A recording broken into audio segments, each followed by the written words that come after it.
할렐루야.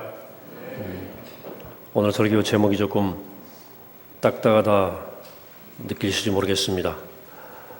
설교 제목이 과학주의를 넘어 입니다. 제가 독일 다녀와서 그런지 좀 독일스러운 주제입니다. 좀 무겁고 딱딱한 주제이지만 현대를 살아가는 우리들의 신앙을 튼튼하게 하는데 한 번쯤 생각해봐야 할 주제 가운데 하나입니다. 우리 시대에 가장 신뢰받는 사람들을 꼽으라면 아마 과학자를 들지 않을까 싶습니다. 그만큼 사람들이 과학을 신뢰하기 때문입니다. 과거에 종교 지도자가 그런 신뢰를 받을 때가 있었습니다. 또 뛰어난 철학자가 권위 있는 목소리로 대접받을 때도 있었습니다. 인격과 사상이 있어서 존경받는 사람의 한마디 말이 큰 영향을 미칠 때도 있었습니다. 시대는 바뀌어서 이제는 그런 사람들이 많지 않습니다. 반면에 노벨상 받은 과학자가 어떤 말을 했다 하면 사람들은 솔깃하면서 귀를 기울여 봅니다. 과학을 이토록 신뢰하는 이유는 그것이 가장 정확하고 확실하다고 생각하기 때문입니다. 사전에서는 사이언스, 과학을 이렇게 정의합니다. 실험과 과학을 관찰을 통해 얻은 사실들을 기초로 하여 얻은 자연세계에 대한 지식 혹은 연구 방법. 이 정의와 함께 몇 가지의 자세한 설명을 붙여 놓았는데 그중 하나는 이런 겁니다. 무지 혹은 오해가 없는 지식. 제가 과학에 대해 더 자세한 설명을 하면 제가 좀 실수할 가능성이 있고 여러분은 또 못 알아들을 가능성이 있어서 이쯤에서 정의를 만족하도록 하겠습니다. 이것만으로도 왜 현대인들이 과학을 가장 신뢰하고 또 과학자들의 목소리를 가장 중요시하는지에 대한 이유를 알 수 있기 때문에 그렇습니다. 무지 혹은 오해로부터 벗어나는 길이 과학에 있다고 믿기 때문입니다. 태어나면서부터 불안과 두려움이란 질병을 앓고 사는 것이 인간에게 확실한 것을 알고 싶어하는 거죠. 과학은 모든 인간이 갈망하는 확실한 것을 제공해 주었어요.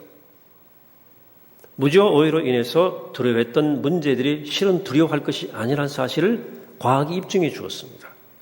예를 들면 옛날 사람은 번개치고 천둥이 울리면 나한테 심판이 온다 이렇게 생각하고 두려워했습니다. 그런데 과학은 그 단순한 자연현상이라고 하는 사실을 밝혀줌으로써 더 이상 번개치는 밤에 두려워 떨지 않아도 되게 되었습니다. 과학은 또한 인간의 생활에 엄청난 변화를 만들어냈습니다.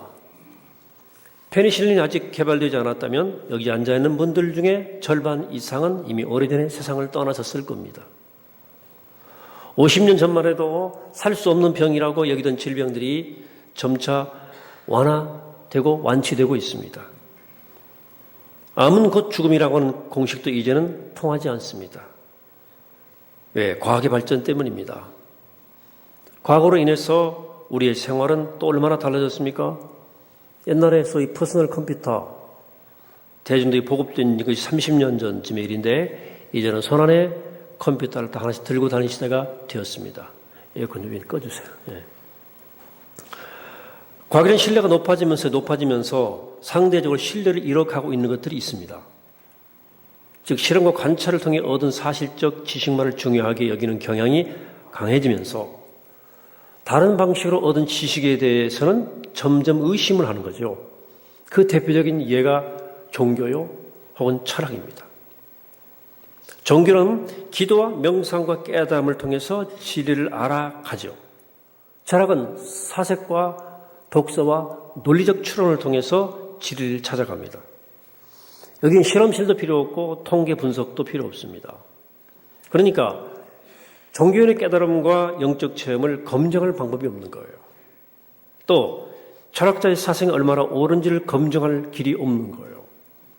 그렇기 때문에 소위 과학적 방법론에 익숙해질수록 종교와 철학은 바람잡는 일이에요.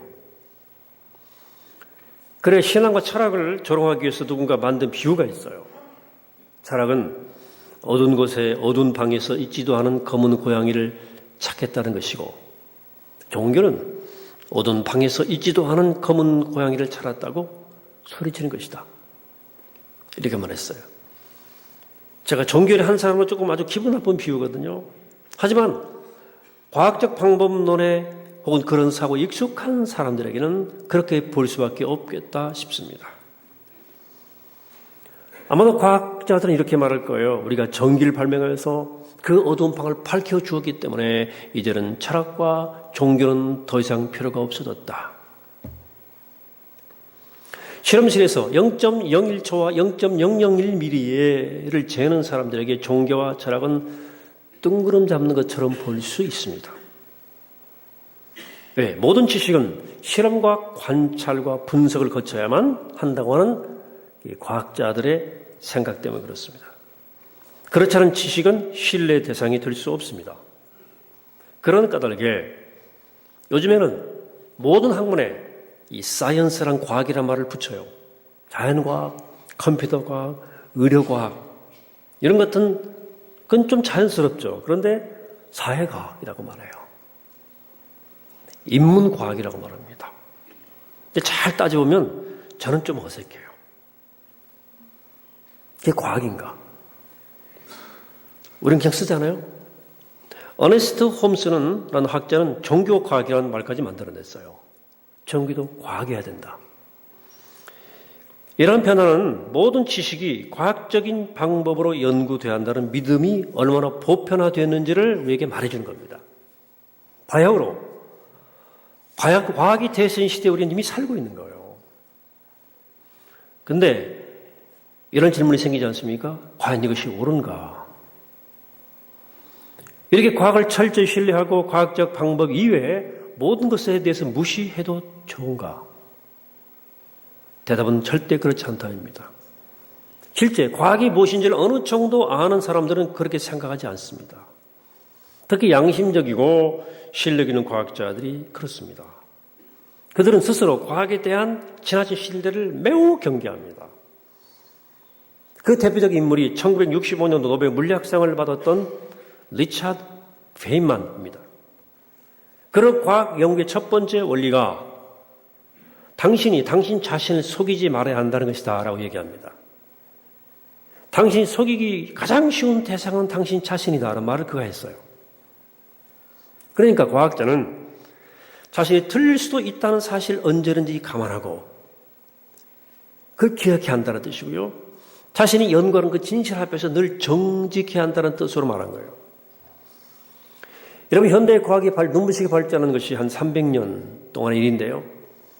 그 사이에 수많은 과학적 발견과 발전이 있었습니다.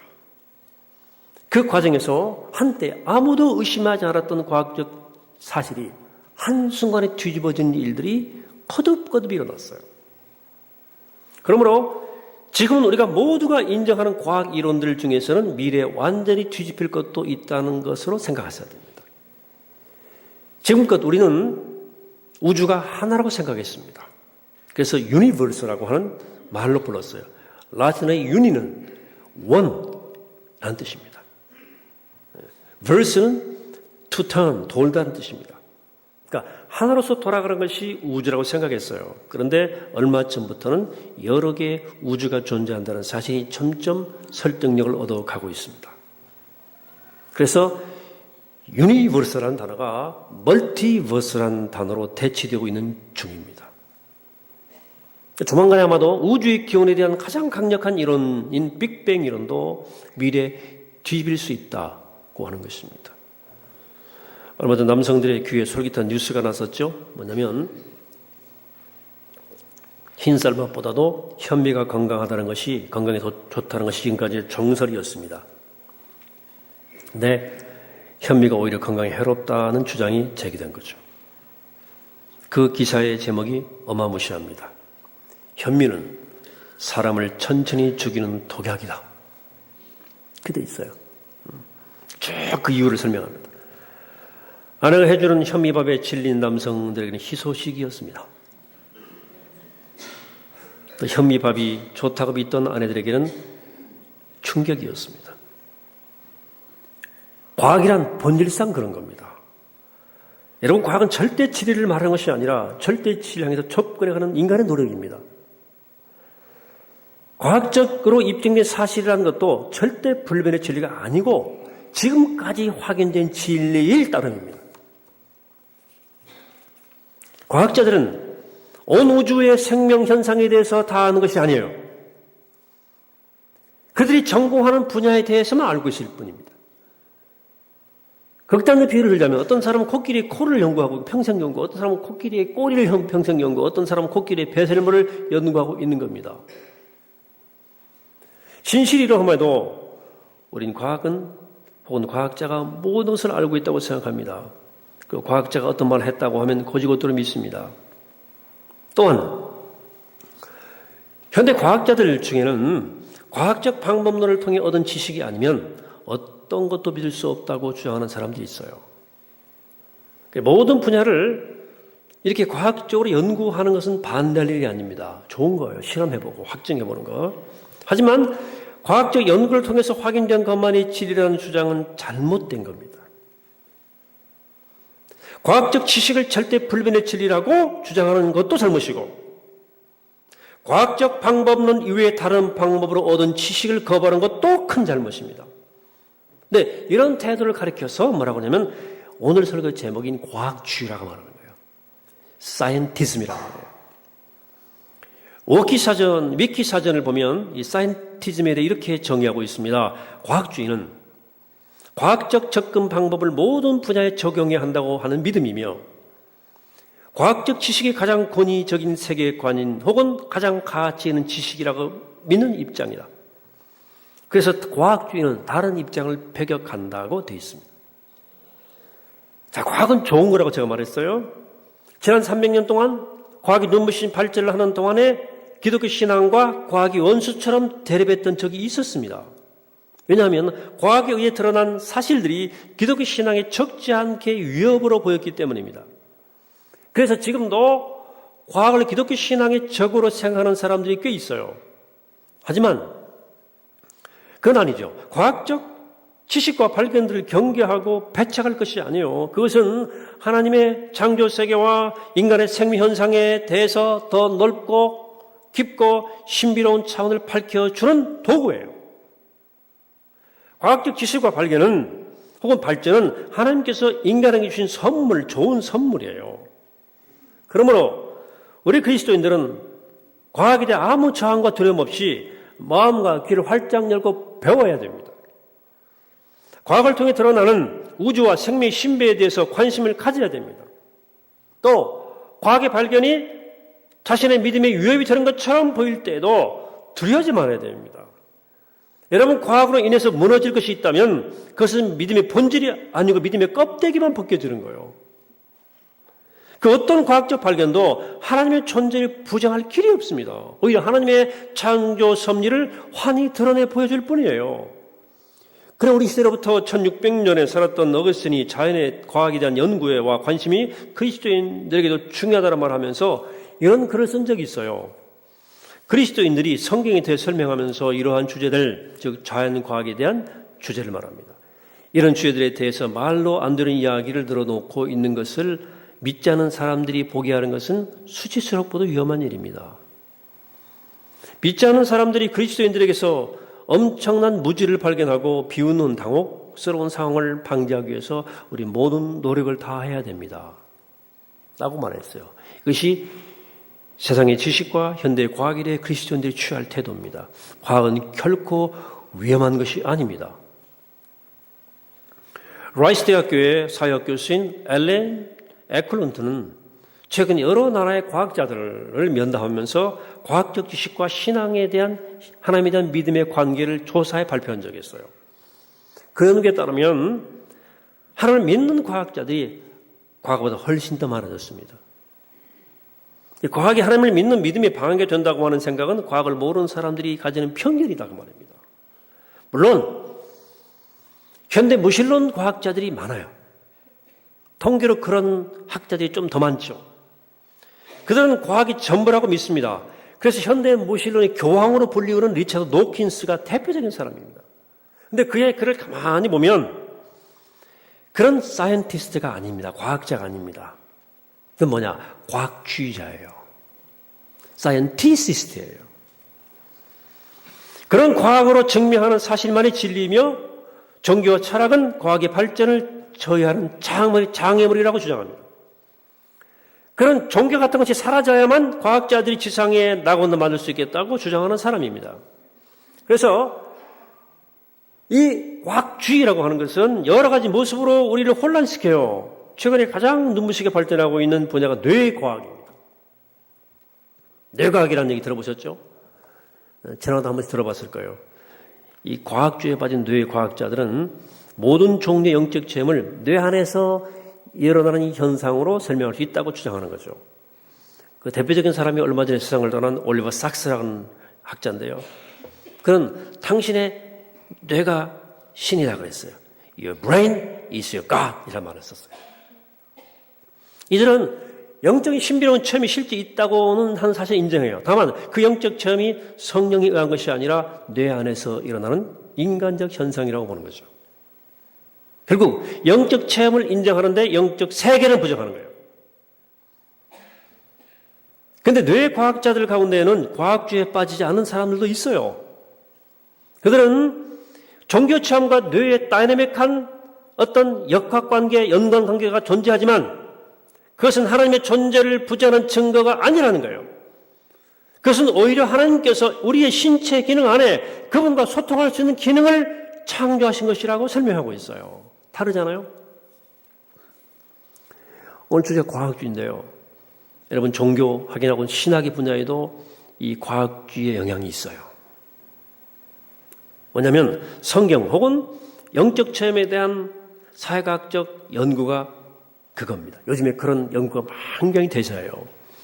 역사적 연구, 문화학적 분석 혹은 언어학적 연구를 통해서 성경의 모든 것을 밝힐 수 있다고 믿는 것이 과학주의입니다. 그래서 그걸 잘해서 명성 없고 유명한 대학 교수된 사람들이 많아요. 이런 사람들 가운데는 마치 자신이 성경의 모든 것을 다 파악한 것처럼 혹은 영적 세계를 다 파악하고 있는 것처럼 주장하는 사람들이 있습니다. 그 대표적인 사람 가운데 마트 오만이라는 사람이 있습니다. 이름 들어본 사람이 있을 거예요. 우리나라에도 책이 꽤 팔렸거든요. 최근에 예수는 어떻게 신이 되었는가? 그 베스트셀러 됐어요. How Jesus Became God 이런 책을 쓴 사람입니다. 잘 모르는 사람들은 그런 책 읽지 마세요. 저는 그 저자를 잘 알고 있습니다. 아주 믿음 좋은 청년이었는데 대학에서 성경에 대한 사회과학적 연구를 하다가 과학주의에 빠져버렸어요. 그래서 사회과학적 연구로 밝혀낼 수 있는 것이 전부라는 믿음에 빠져가지고 예수 그리스도에 대한 믿음을 놓쳐버렸습니다.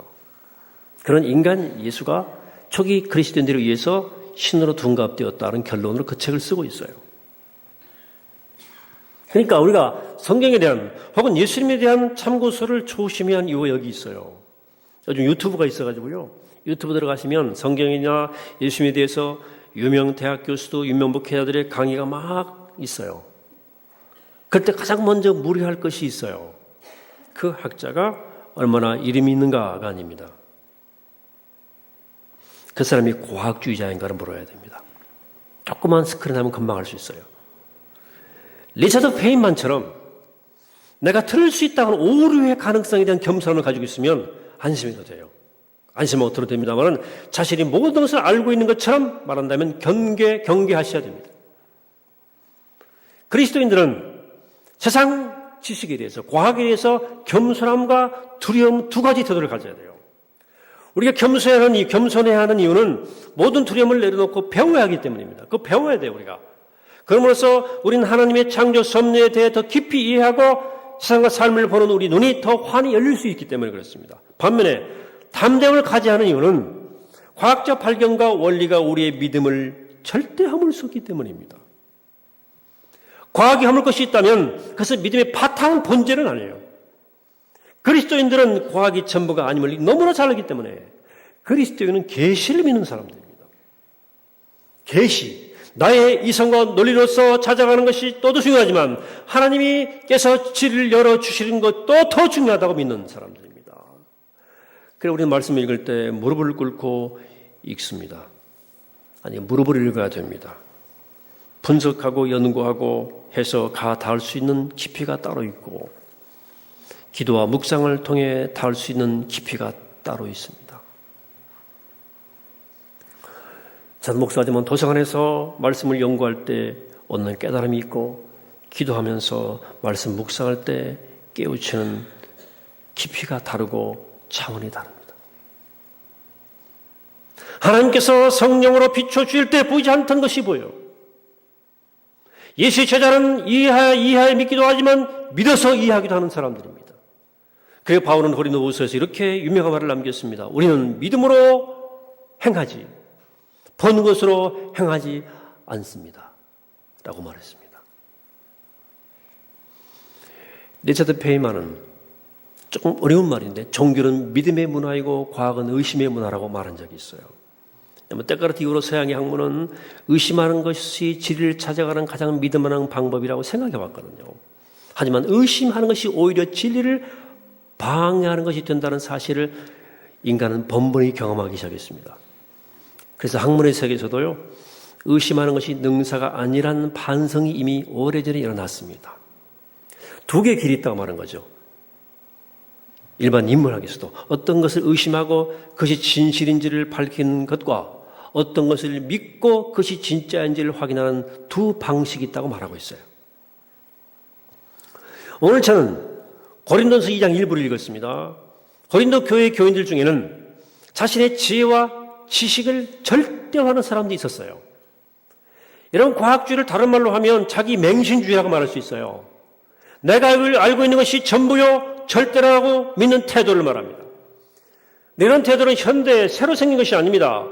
하나님을 떠나 교만해진 인간에게 항상 나타나는 영적 디지즈, 영적 질병이에요. 그것이 현대에 와서 과학의 옷을 입은 것뿐입니다.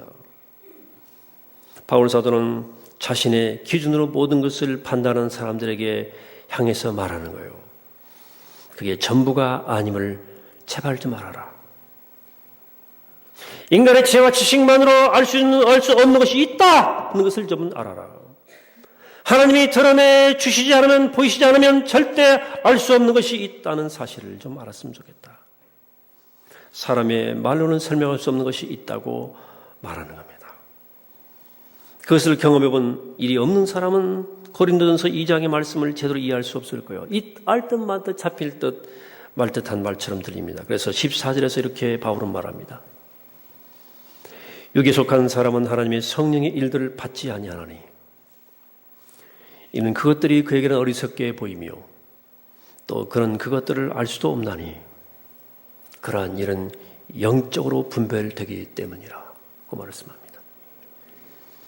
그리스도인은 자연에 속한 사람만이 아닙니다. 자연에도 속했지만 동시에 영에 속한 사람들입니다.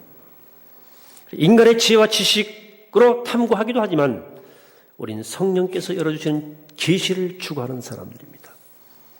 오늘 읽은 본문 바로 앞절 9절에서 사도 바울은 이사야 64장 8절 인용해서 이렇게 우리에게 말해주고 있습니다. 기록된 바 하나님이 자기를 사랑하는 자들을 위하여 예비하신 모든 것은 눈으로 보지 못하고 귀로 듣지 못하고 사람의 마음으로 생각하지도 못하였다 함과 같으니라. 그리스도인은 눈으로 보지 못하고 귀로 듣지 못하며 사람의 마음으로 생각하지 못하는 것들이 있다는 사실을 아는 사람들입니다. 그건 뭐예요? 하나님께서 계시로서 보여주셔야만 볼 수 있고 계시로서 보여주셔야만 들을 수 있고 그래야만 생각할 수 있는 차원의 것들입니다. 참 진리는 우리가 손을 뻗어 손으로 얻을 수 있는 것들이 아니라 하나님이 드러내 보여주셔야만 하는 것들이 참 진리입니다. 그걸 한다면 우리는 결코 과학주의자는 될 수 없습니다. 그것을 한다면 과학을 두려워할 이유도 없습니다. 겸손하게 그리고 담대하게 과학을 대하면 되는 거예요. 사랑하는 여러분, 여러분들의 지식과 지혜면 충분하시겠습니까? 학교에서 배운 것으로 다 되겠습니까? 과학이 갖다 준 이 놀라운 발전과 온갖 기술과 기계면 되겠습니까? 핸드폰하고 다 검색하면 다 됩니까? 어디 모든 건 내려놓으시고 겸손히 주 앞에 무릎 꿇게 되기를 바랍니다. 여러분들의 지능이 얼마나 높든, 여러분들의 학식과 전문 실력이 얼마나 뛰어나든, 온 우주의 창조 앞에 겸손히 무릎을 꿇고 하나님 저는 모릅니다. 저는 다만 어린아이일 뿐입니다. 라고 고백하시게 되기를 바랍니다. 그리고 매일 주님의 은혜와 계시를 구하시기 바랍니다. 오늘 특별히 성령 강림 주일인데 성령의 은혜가 아니고는 단 하루도 살 수 없는 연약함을 깊이 깨닫고 나마라 성령 충만한 삶을 사모하게 되시기를 축복합니다. 성령께서 알려주시지 않고는 난 아무것도 할 수 없고 성령이 힘주시지 않고는 우리는 아무것도 할 수 없음을 깊이 깨닫고 고백하시게 되시기를 바랍니다. 그래 우리는 과학을 친구 삼되 과학을 신봉하지 않습니다. 여러분 과학을 신봉하지 마세요. 그냥 친구 삼으세요. 그리고 성령님을 의지해서 늘 지혜와 능력을 구하시길 바랍니다. 저는 이번에 우리나라보다 훨씬 더 발전된 나라, 정말 단단한 나라 독일을 구석구석 보고 왔습니다. 기술력으로나 국민 의식 수준으로나 우리보다 월등한 민족입니다. 대단해요. 그래서 그들 속에 있는 깊은 자숙과 겸손을 저는 볼 수 있었습니다. 이유가 있어요. 자신들이 힘이 있을 때 힘으로 전쟁을 일으키고 이제 600만 명을 학살하고 무수한 사람들을 살리게 했던 그 전범 국가의 부채 때문이었습니다. 그들의 깊은 자성이 있었습니다. 인간이 아무리 부강해지고 자신이 만든 과학이 아무리 발전해도 하나님 없이는 영적 지혜 없이는 인간은 야만인밖에 안 된다. 사실 뼈저리 깨닫고 하나님 앞에 겸손히 무릎 꿇는 독일 크리스천들의 모습을 역력히 볼 수 있었습니다. 바라긴 우리 모두 이렇게 날로 발전하는 이 시대 속에서 세상과 과학을 신봉하지 않고 오직 주의 은혜를 구하며 더욱 성령의 능력을 겸손히 구하며 사는 우리 모두가 되기를 하여 성령 충만한 삶을 사는 우리 모두가 되기를 이 아침에 주님으로 간절히 축원합니다. 하시겠습니다. 거룩하신 하나님, 많이 아는 것 같지만 사실은 저희는 모릅니다.